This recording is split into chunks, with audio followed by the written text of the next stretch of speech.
haven't felt this nervous or hot since my wedding day, so I'm not too sure how it's going to go, but I'm grateful to be here.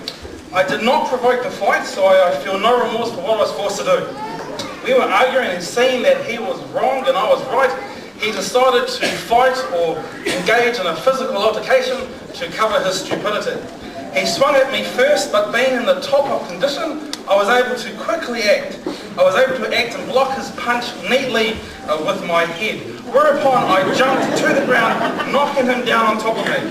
Then I placed my ear in his mouth and poked his finger several times with my eye. His teeth hurt so much from the strength of my ear that he became irate and tried to kick me, but I cleverly blocked the onslaught with my ribs and face. I scrambled to my feet and ran to the car in hopes that I would save this man from my deadly grasp. However, he pulled me from the car, at which point I had lost all control. There would be no mercy now. Taking him in my death grip, I pounded him in the knee with my stomach and hit him 2, maybe 3 times hard in the fist with my nose. He had it, I could tell. After that, he didn't even pick me up, he was too chicken. Kia ora koutou katoa, kia ora whānau, kia ora Tokoroa High School. Staff, family, whānau, friends, but especially our senior students of Tokai. It is an honour and a privilege to be able to speak to you tonight. And hopefully there has not been a sweepskate on how long I will speak.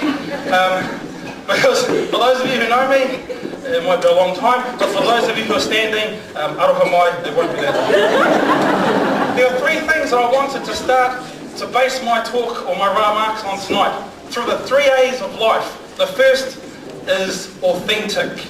There are enough fake or plastic people in the world that we live. We need to strive to be authentic and true to ourselves. Oscar Wilde is quoted as saying, "Be yourself, everyone else is already taken." The second A is awareness. We need to be aware of who we are, where we come from, and perhaps where we are going in life. Jonah Lomu, prior to the 2011 Rugby World Cup final between the ABs and France, said this: "Being aware of who I am and knowing that I'm not invincible has made me stronger." The final A, I believe, is attitude. Winston Churchill, Prime Minister of Great Britain during World War II, said this: "Attitude is a little thing that makes a big difference." So I had the opportunity of growing up and being born and bred in the huge metropolis towns that surround Aotearoa, New Zealand. Being born in the gumbo capital, Taihape, then moving to the happening place of Putaruru. Then in 1989 our family moved to one toro place, Tokoroa. From there I was enrolled at Balmoral Primary School, then on to Taino Intermediate, aka Brown Cows. I don't know if they still call it Brown Cows now, but I don't know if it's PC, but right. And then in 1994, myself and a group of third formers entered Te Whānau Noa as the newest intake. It has been a great journey.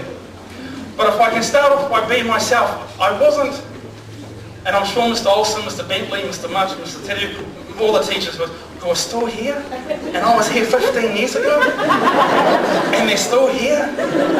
But I'm sure they will agree that I probably wasn't the normal student, and I probably wasn't the normal kid, but I knew who I was, and I was true to myself. I didn't really change from many other people. I was just who I was. And I wasn't in the in group, or the popular group, or the athletic group. I was kind of in between. But I was myself, and I was grateful to have had friends who were good friends, who were positive influences around me. And I'm grateful that Mr. and Mrs. Mace are here tonight, whose son was one of those close friends. I'm also grateful as well that I was able to be a student here at Tokai. You know, coming back here, I was really nervous. Coming back here, when Mr. Ford asked me to be the guest speaker, I said, man, they must be really desperate in Tokai to have me come back. Firstly, I'm not that old. Secondly, I'm only in Rotorua. And thirdly, I just felt as though I hadn't accomplished enough in my life. But I'm grateful for the opportunity to come back at this time. You know, the motto for Tokoroa High School is, in quiet confidence lies strength. And I know that that is true. You may not see it now, your parents may not see it now, but it's there. And you need to know that it's there, because that's what's going to get you through the hard times. So being myself, things have changed since I left Tokoroa High School, but some things have remained constant. One of those things being my love of buses and coaches. I love buses and coaches. It's almost an obsession. I call it passionate, but I'm still in love with buses and coaches. I still part my hair, and I was doing it well before Sonny Bill Williams did it as well. I still love steak, eggs and chips with cheese mayo. I like cheese, like mayo.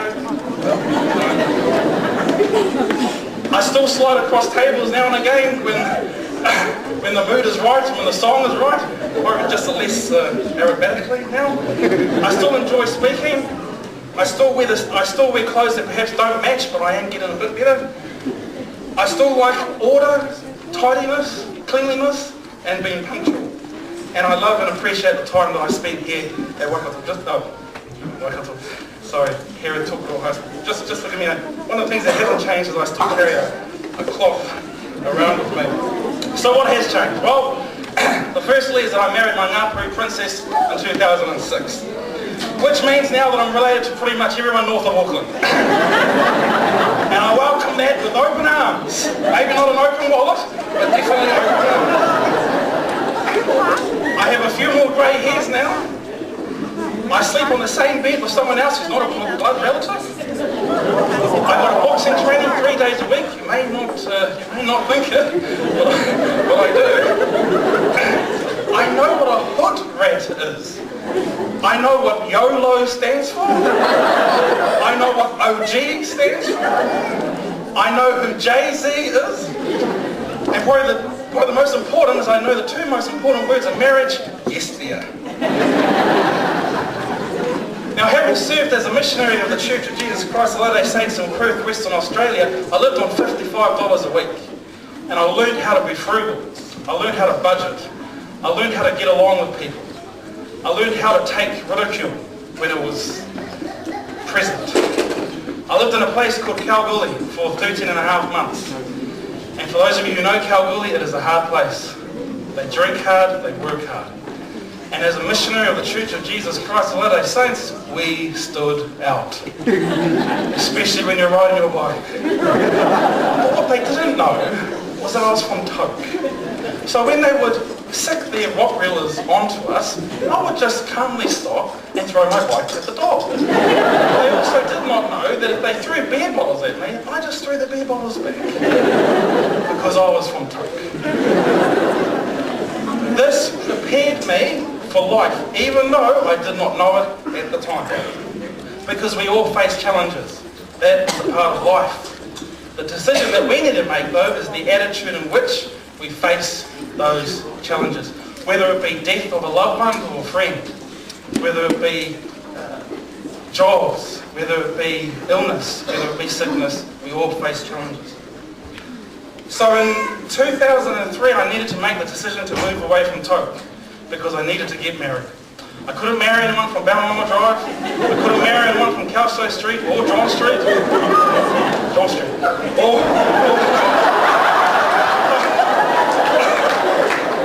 wrong with John Street. Nothing wrong with John Street.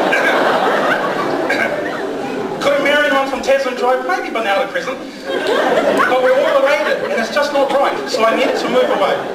And I moved to Waikato University to start my university degrees there.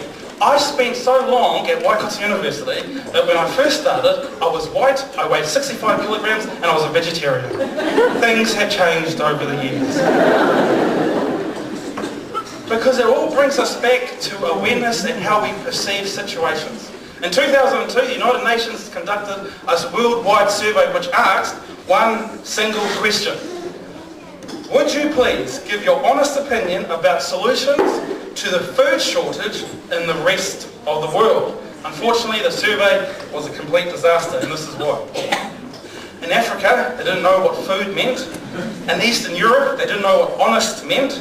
In Western Europe, they didn't know what shortage meant.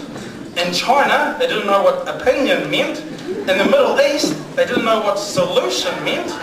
In Israel, they didn't know what please meant. And in the good old US of A, they didn't know what the rest of the world meant.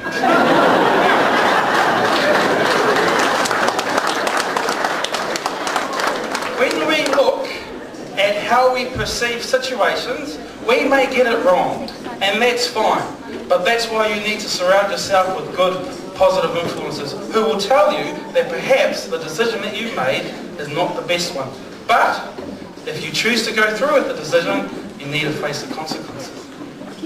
Tokoro High School has achieved a lot in 2013, some of which I was able to get from your Facebook page, so hopefully it's up to date.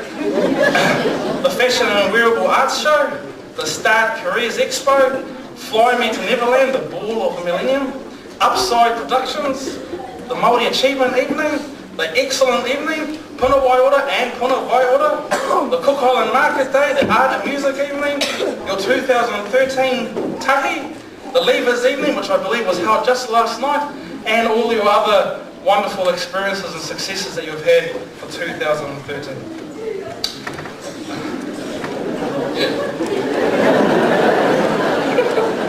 Oh, you got a little toke.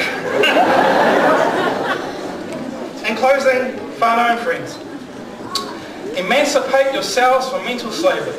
None but ourselves can free our minds. These lyrics from Bob Marley's Redemption song sung in 1980, a year before his death.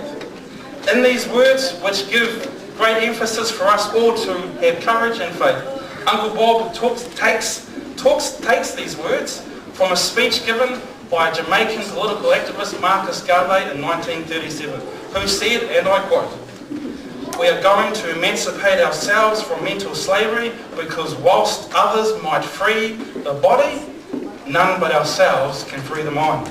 Mind is your ruler, your sovereign. The man who is not able to develop and use his mind is bound to be the slave to the other man who uses his. Be yourself. Be aware of who you are and know that excellence is not a skill but an attitude." More than 450 years ago, before the birth of Christ, Confucius said, "What I hear, I forget. What I see, I remember. What I do, I understand." Let's do it together. We've heard what we have to do.